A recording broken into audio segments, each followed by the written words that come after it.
Did the two of you abuse your son? No. But I'm so sorry. What do you do when there are no witnesses? When the child injured is a baby, an infant who can't tell us what happened? We're barely making it. We did nothing to hide anything. There's no winning for these parents. You're about to hear from 10 Georgia families who took their children to the hospital for help with unexplained medical injuries. They left without them, accused of abuse. We asked for second opinions. They come back with that test isn't needed. I no longer thought that I was worthy of my children. It makes sense that child welfare got involved, but it is what happens next that is raising concerns and has Georgia families begging lawmakers to get involved.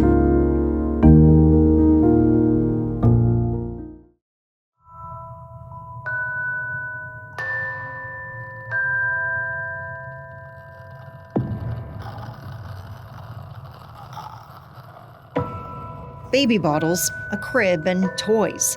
It is a house frozen in time. This father's two girls are gone. What's it like to go to sleep in this house?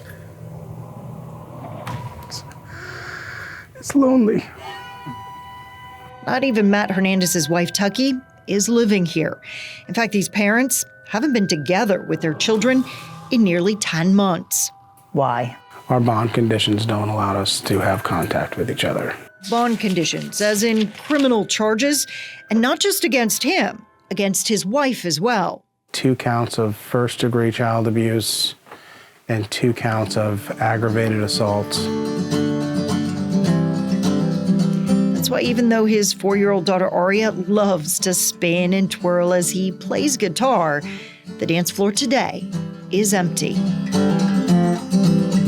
You know, we love these girls so much. You want mom, you want my mom, you want my mom. And the state has just from day one seemed to be set on ripping us apart. It started when Tucky noticed Emma had a swollen leg.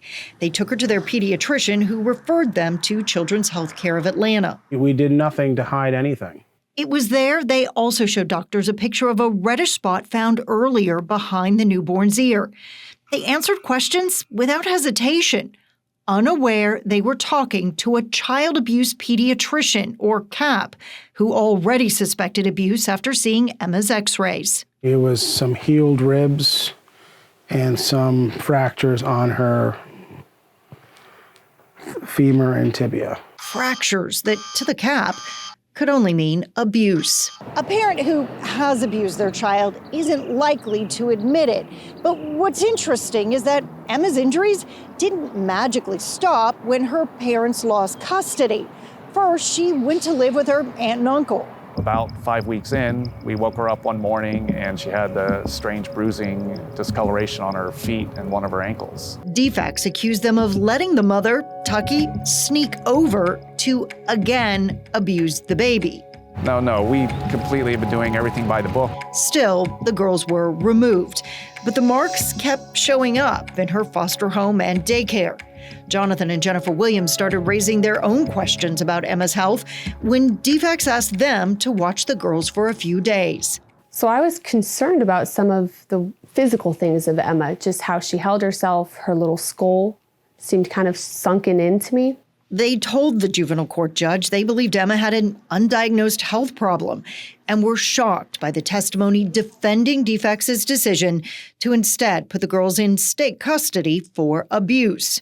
I saw nothing presented as evidence that indicated this family had hurt their child at all. They were treating this family like they were criminals. They were treating them with zero respect. The state no longer uses the Williams to care for foster children.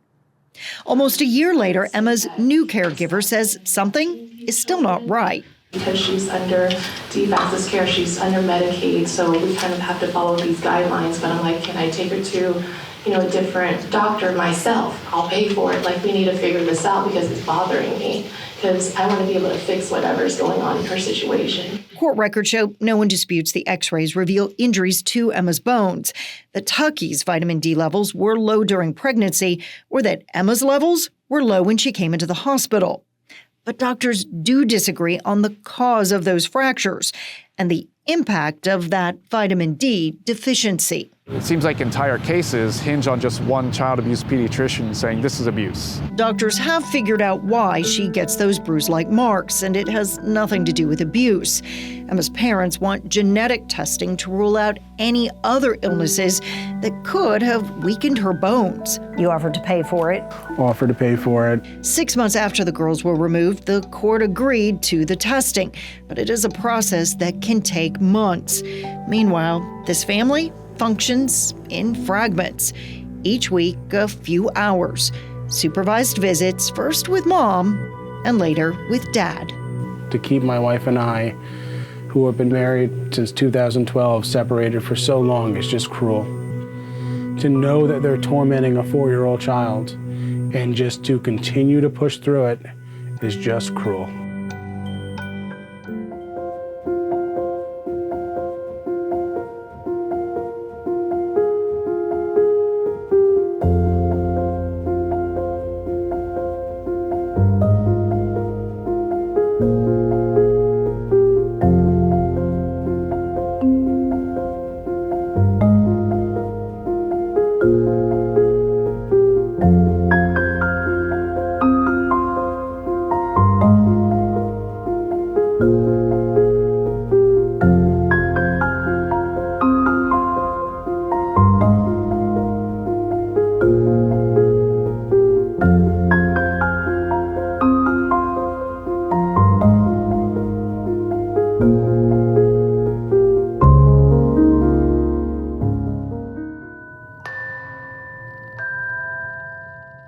Let's take out the emotion and just deal with the facts.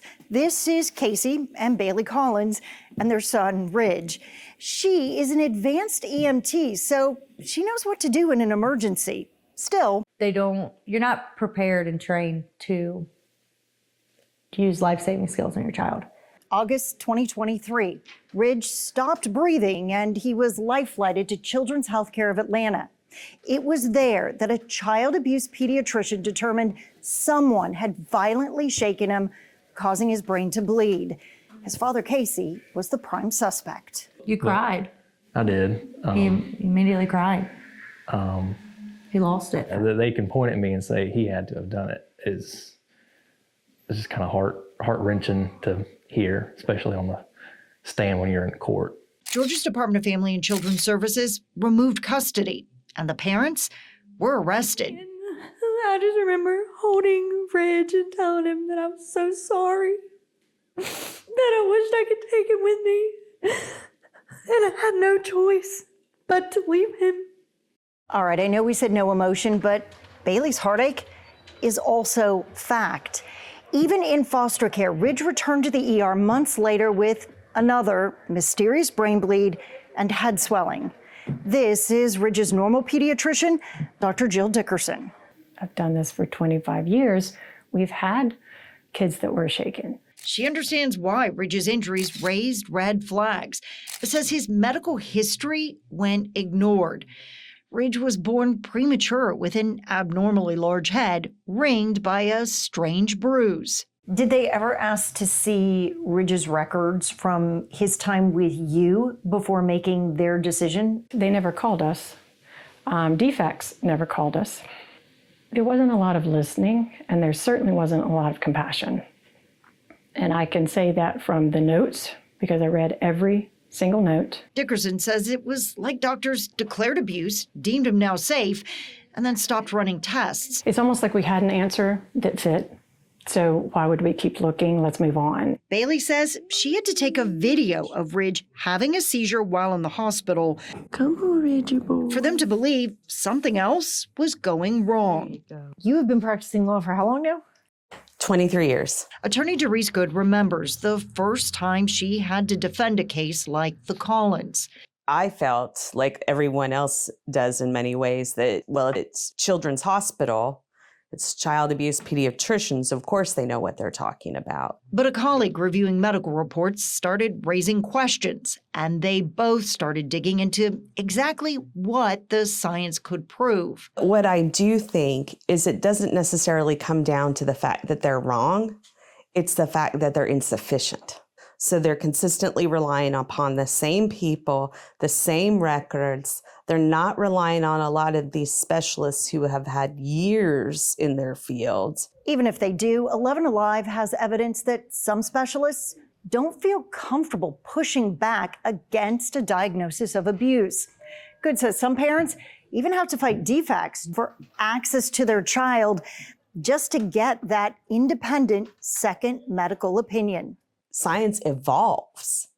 And I think that's part of the problem, is that this area of law has not, and really of science, has not evolved. It's stayed stagnant. You know, I can't have access to what's happening in the juvenile system, but one of these indictments where a parent actually ended up facing criminal charges, and the list, of doctors. Correct. From CHOA is just, it's pages. We see these crazy lists and we see how many, every single child abuse doctor at the Children's Hospital is on this, even though only one actually did the report. This is just huge. I could see why. Correct. If I'm looking at this list, I would think, well, how could they be wrong? Correct. So you have the power of the state. This is powerful and frightening for a lot of attorneys that take these cases, myself included. And you'll put up one, maybe two. Correct. I think there is this perception, though, that if a doctor is willing to take a look at a case, then they're probably more likely to say what you want to hear. I think that's a false perception. In April, a juvenile court judge ruled in the Collins case that DFACS had failed to prove its case. But the pending criminal charges mean Bri'd still can't come home. District Attorney Herb Cranford has yet to say what he'll do. But in Georgia, he can take up to 7 years to figure it out. Their bond conditions allow them to spend time with their son, but only supervised. So Bailey and Ridge live with her parents, while Casey maintains their home. It's just lonely, sad. It's been hard. We pray every day. We tell ourselves, maybe today will be the day. Maybe today will be the day. Dr. Dickerson gets reports from all of the specialists Ridge now sees. She says none of them point to abuse in her professional opinion. No. The more data we got, it's like, that doesn't make sense. Right now, Dickerson believes Ridge has a blood disorder that keeps it from clotting the way it is supposed to, especially after being exposed to a viral infection.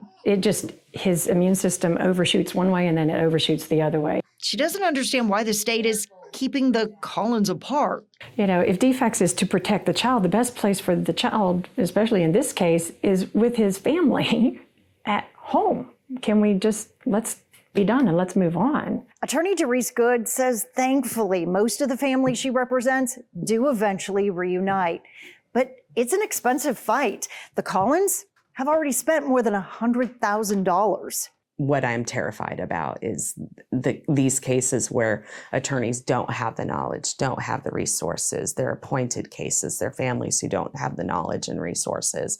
I wonder how many of those kids don't go home. And that, if anything, is what keeps me up at night.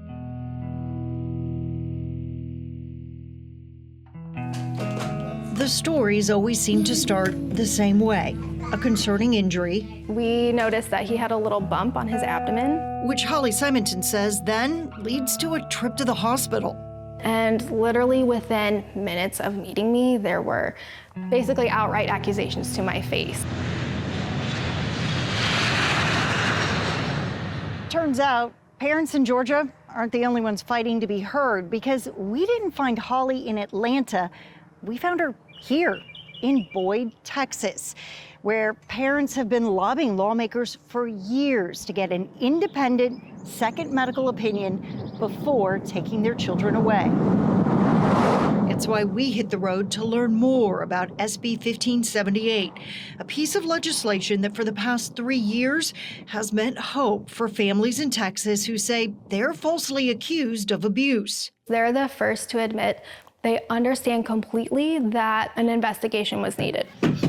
We are wanting due process. We're wanting better checks and balances, and the truth should always be the most important goal here for everybody. Simonton says that search for truth started with families willing to speak up. This incident has broken our trust in the healthcare system. Just months after their nightmare, in 2021, she found herself testifying at the Capitol. I was terrified. I actually wanted to back out as we were traveling to Austin. But she had seen the power of a second opinion. So our pediatrician said, looked over Hudson, he was fine. And she's like, we're not putting him through all of that invasive abuse workup. And she was so fired up. And it meant the world to me because without her, I don't know where we would be. Because of that advocacy, the Simontons never lost custody. But other parents told lawmakers they weren't so lucky. The CAF in our case never accepted our daughter's diagnoses and even went so far as to use our family's case as an example of abuse at a national conference without our permission. That it didn't matter what we said, that he only listened to the child abuse doctors. How long was the child out of your? It was almost 2 years.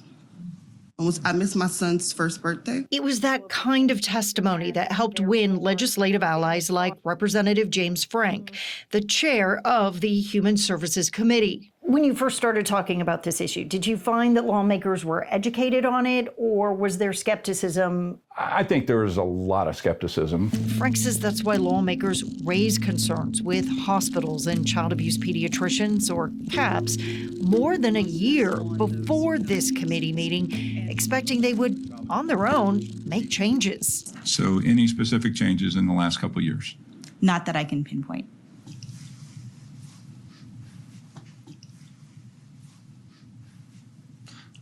That's honest. That's good.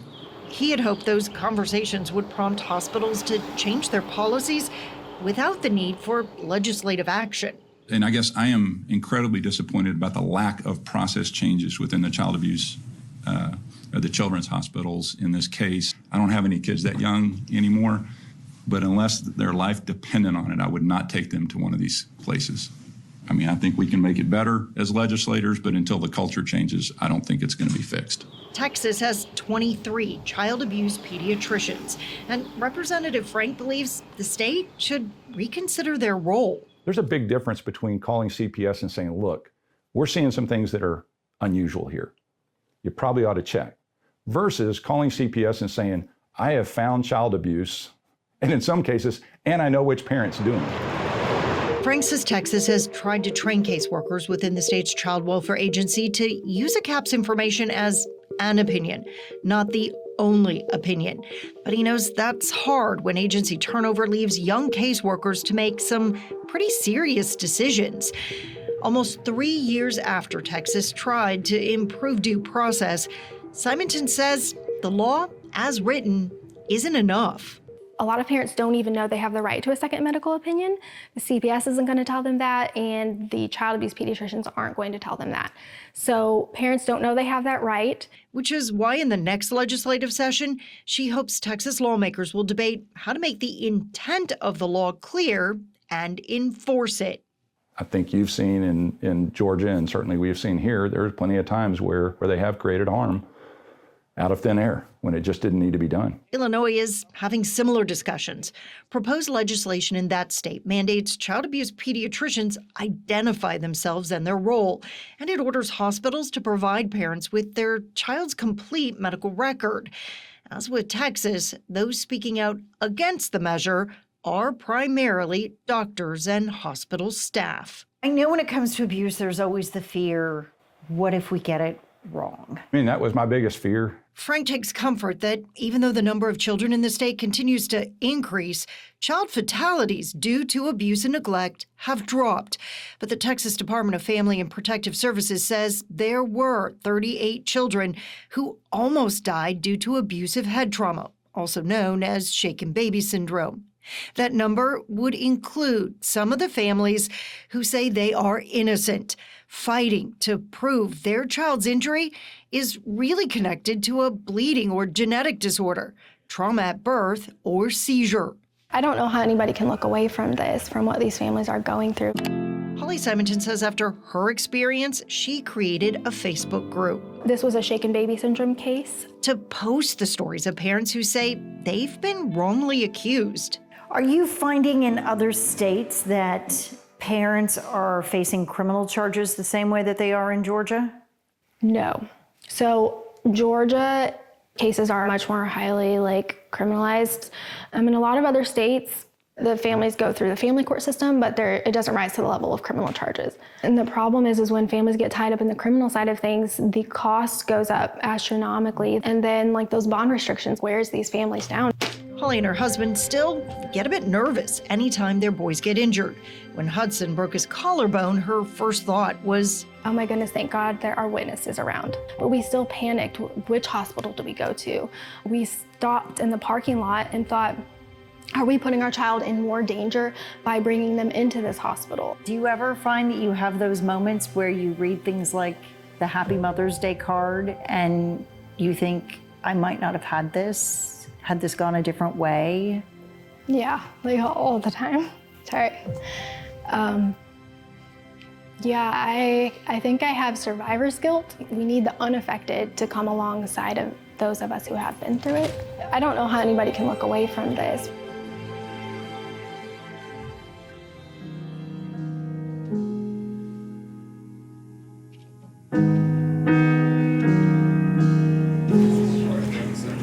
Hi, I'm Diana Kramer. I'm Carolyn Alexander. I'm Erica. Most of these people have never met. They come from different backgrounds. Yeah, I'm a business owner. I used to work in a restaurant as a server and a manager. I work for the city of Núñez. I am an upholsterer. I'm an electrician. And I'm an advanced EMT. Some can't hold a job because of the tragic twist that makes all of their differences disappear. How many of you were accused of abuse after walking through the emergency room doors at Children's Healthcare? Just about everybody. My son went unresponsive on August 11th of 2023, and he was life-flighted to Choa Eggleston. Bailey Collins and her husband were accused of shaking their baby, causing a brain bleed. I lost it. I just lost it. The reasons that brought these parents to Children's Healthcare vary. I was actually sent to the emergency room by our pediatrician because I noticed a lump on her arm. In our case, my daughter was 5 months old when we noticed some swelling on her leg. Our whole situation was weight loss. But once in the door, they were immediately taking my 2-week-old daughter's clothes off, checking her for bruises and all of this. They ran an x-ray and they found a fracture on her leg. And I broke down immediately because I know my daughter has never fallen, had any accidents, anything. And I know I'm an extraordinary mother. They said they would run some tests. It still hasn't crossed my mind that they would ever even try to take her away. I just assumed we would figure it out. Everyone was whispering about us. I saw one of the nurses tap her friend and say, there they are, there's the parents. I trust them. I just want to tell them every single detail. They used that to arrest me and say that I'm abused my baby. And within hours of that accusation, for many of these families, we were there for no more than 2 hours, and they separated us, questioned us, and then told us that they were taking our son from us, and we were immediately escorted out of the hospital by police. And that was the last time we saw him. You haven't seen him since? And how long has that been? 3 years. How many of you knew you were talking with a child abuse pediatrician when they were in the room asking you questions? When we spoke to the child abuse pediatrician, we didn't know initially she was a CAP. We found this out later once we got our medical records. I actually didn't find out until we went to court. Same. Well, he didn't meet us in person. He called us on the phone. Well, parents understand and want doctors and DFACs to protect children. they question how much they truly want to find out what's going on. I wanted to get more follow-up x-rays. We kept asking and pushing for more follow-up x-rays, and they wouldn't do it anymore. Did they say why they wouldn't run those tests? They just said there's nothing wrong, there's nothing wrong. I came from Romania as an orphan. I was very tiny. Okay, maybe she got my genetics somehow. It was just like a slap to the face, like, no, we're not going to listen to you because you're wrong. After I got custody of our grandson, I went to all kinds of doctors. And one of the first places was Emory Genetics. He refused, and he said, it's all right here in the computer. It's 100% abuse. I'm not doing any genetic testing. And I told him I was willing to pay for whatever. And he just flat refused. Yes, I can attest to that too. You know, we've tried other options like Kaiser, Permanente, and as soon as they see what Showa has put in, it's like they don't even want to talk to you anymore. Their whole tone changes. If you get a diagnosis, people don't believe it. The court system does not believe it.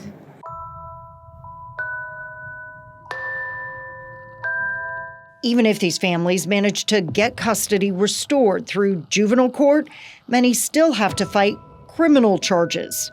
I'm facing a lot of charges right now for something I didn't do. I have 18 counts, 2 for each fracture. I'm facing 360 years in prison. We won our juvenile court hearing, and the court ruled in our favor for my son to be returned home. But since we're out on bond, we cannot be alone with him, so he's still living with my parents. For 10 months, Tucky Willowrat couldn't live or even talk to her husband.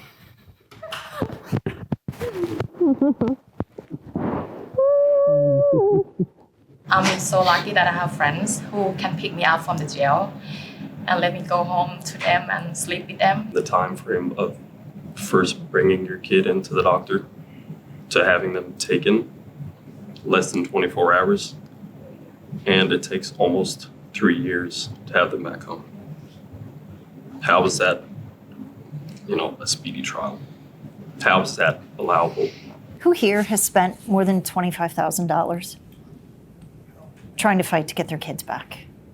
I even had to, sell everything out of my lawn care business, taking that kind of hit.